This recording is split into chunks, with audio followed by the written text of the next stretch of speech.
বন্ধুরা, আজকে আমি দেখাবো যে কিভাবে আপনার ইকোফ্লো কানেকশন করতে হয় যদি আপনার বাসা বাড়িতে আইপিএস লাইন করা থাকে। তো এর আগে আমি আরেকটি ভিডিও আপলোড দিয়েছি যে আইপিএস লাইন করা না থাকলে কিভাবে কানেকশন দিবেন।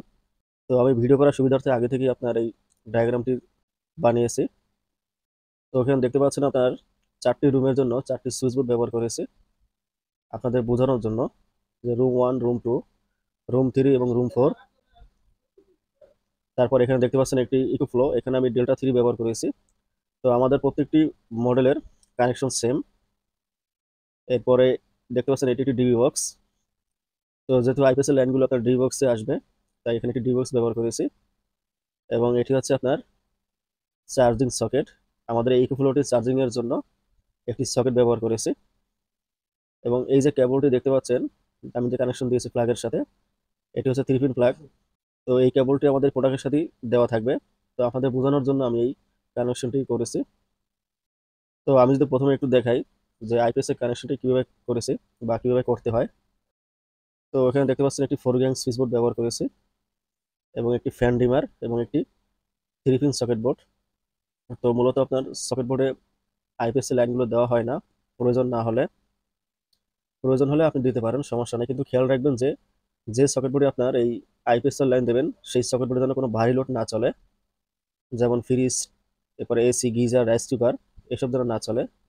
তো আমি এখানে একটি রুমের আইপিএস এর কানেকশন দেখে দিতেছি, বাকি সবগুলো আপনার সেম।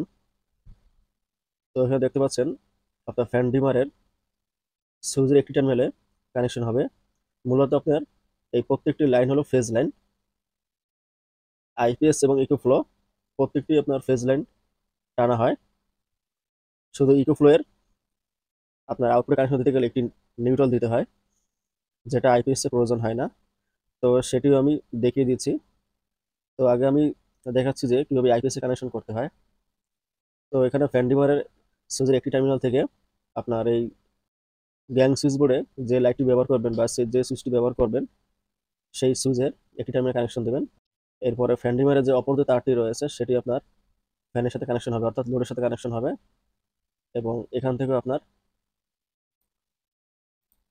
এরপরে এখান থেকেও আপনার লাইটের সাথে কানেকশন হবে, লাইট টার্মিনালে, অর্থাৎ হোল্ডার কানেকশন যাবে। তো এটি হচ্ছে আপনার সুইচের আউটপুট। তো এভাবে আপনার প্রত্যেকটি রুমের আপনার সুইচ বোর্ডের সাথে আইপিএস এর কানেকশন করতে হয়। এরপরে আইপিএস এর যে মেন তারটি রয়েছে সেই তারটি আপনার সরাসরি ডি বক্সে নিয়ে যাবেন। এরপর ডি বক্স একটি সার্কিট ব্রেকারের সাথে কানেকশন দিবেন। মূলত এখানে এই সার্কিট ব্রেকারটি আপনার আইপিএস এর জন্য ব্যবহার করেছি। তো এখানে প্রত্যেকটি রুমের যে মেন লাইনগুলো রয়েছে আইপিএস এর, সবগুলো কমন হয় আপনার এই সার্কিট ব্রেকারে কানেকশন হয়েছে। তো আইপিএস এর এই যে লাইনগুলো রয়েছে, এই লাইনগুলো টানার জন্য আপনারা 2.0 কেবল ব্যবহার করতে পারেন। তো আমি এতক্ষণ দেখালাম কিভাবে আইপিএস এর কানেকশন করতে হয়। তো আমি এখন দেখাবো যে ডি বক্সের সাথে আমাদের ইকোফ্লো প্রোডাক্টে কিভাবে কানেকশন দিবেন। এটি হচ্ছে ডাবল পোজ সার্কিট ব্রেকার, অর্থাৎ এই ডি বক্সের মেইন সার্কিট ব্রেকার হলো এটি। এটির মাধ্যমে আপনার এই সবগুলো রুমের সার্কিট ব্রেকার কন্ট্রোল করা হয়। এটি হচ্ছে নিউট্রাল এবং এটি হচ্ছে ফেস। তো এখানে যে সার্কিট ব্রেকারটি আপনার আইপিএস এর জন্য ব্যবহার করেছি, এখানে কিন্তু আপনার কোনো গ্রিডের লাইন আসবে না, এটি নিরপেক্ষ থাকবে আর কি। তো সার্কিট ব্রেকারের একটি টার্মিনালে আপনার সব রুমের কমন লাইনগুলো চলে আসবে বা কমনগুলো কানেকশন হবে। তো সার্কিট ব্রেকারের আপনার একটি টার্মিনালে সকল রুমের যে লাইনগুলো রয়েছে আইপিএস এর সেগুলো কানেকশন হবে। এবং সার্কিট ব্রেকারের অপর টার্মিনাল থেকে আপনার ইকোফ্লোতে কানেকশন যাবে। তো ইকোফ্লোতে কানেকশন করার জন্য এখানে একটি 3 পিন প্লাগ ব্যবহার করবেন। তো সার্কিট ব্রেকার থেকে আপনার যে হলুদ তারটি রয়েছে দেখতে পাচ্ছেন, এটি আপনার 3 পিন প্লাগের এল টার্মিনালে কানেকশন হবে। তো এরপরে এটি হচ্ছে আপনার আর্থিং বাসবার এবং এটি হচ্ছে আপনার নিউট্রাল বাসবার। মূলত এই প্রত্যেকটি রুমের নিউট্রাল, এই যে রুম 1, 2, 3, 4, প্রত্যেকটি রুমের নিউট্রাল আপনার এই বাসবারে কমন হবে। তো এখানে আপনার 3 পিন প্লাগের এল টার্মিনালে আপনার ফেজ লাইনটি কানেকশন হবে। এরপরে 3 পিন প্লাগের এন টার্মিনালে আপনার নিউট্রাল তারটি কানেকশন হবে। মূলত এই নিউট্রাল তারটি আপনি ডি বক্সে যে নিউট্রাল বাসবার রয়েছে সেখান থেকে কানেকশন দিবেন। যেহেতু আপনি ডি বক্সের সাথে ইকোফ্লো এর কানেকশন দিবেন সেটি দেখাচ্ছি। আপনার চাইলে এই ইকোফ্লো প্রোডাক্টটি যে কোনো রুমে কানেকশন দিতে পারেন। তো সেই সম্পর্কে পরবর্তীতে আমি ভিডিও বানাবো। এরপরে 3 পিন প্লাগের যে মাঝের টার্মিনাল রয়েছে সেখান থেকে আপনার এটি আর্থিং এ কানেকশন হবে, অর্থাৎ এটি আর্থিং বাসবারে কানেকশন যাবে। তো এই সবুজ তারটি রয়েছে, এটি হচ্ছে আর্থিং। মূলত ইকোফ্লো এর সেফটির জন্য এই আর্থিং ব্যবহার করা হয়। তো এখানে দেখতে পাচ্ছেন এই 4টি টার্মিনাল হচ্ছে ইকোফ্লো এর আউটপুট সকেট, অর্থাৎ 3 পিন সকেট। মূলত এখান থেকে আপনার বিভিন্ন লোডে লাইন যাবে, লাইট, ফ্যান অথবা ডিভি বক্সে। তো এই হচ্ছে ইকোফ্লো এর আউটপুট কানেকশন। তো এখন যদি আমি ইকোফ্লো এর চার্জিং এর বিষয় বলি, তো ইকোফ্লো এর চার্জিং এর জন্য এখানে আলাদা একটি সার্কিট ব্রেকার ব্যবহার করেছি, দেখতে পাচ্ছেন। তো এই সার্কিট ব্রেকার থেকে আপনার একটি 3 পিন সকেট বোর্ড ব্যবহার করেছি।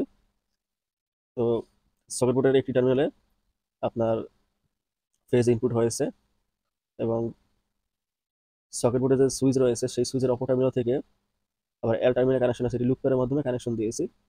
এরপর সকেট বোর্ডের এন টার্মিনালে আপনার ডি বক্সের যে নিউট্রাল বাসবার রয়েছে সেখানে কানেকশন যাবে, এবং সকেট বোর্ডের যে আর্থিং রয়েছে আর্থিং টার্মিনালে আপনার ডি বক্সের আর্থিং টার্মিনালে কানেকশন যাবে।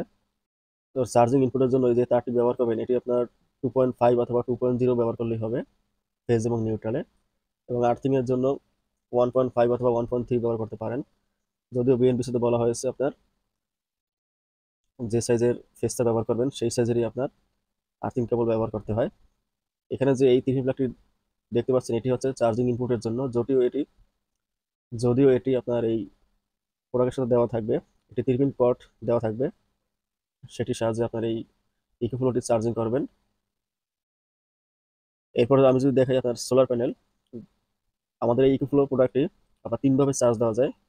আপনার গ্রিড লাইন থেকে, সোলারের সাহায্যে এবং গাড়ির সাহায্যে চার্জ দেওয়া যায়।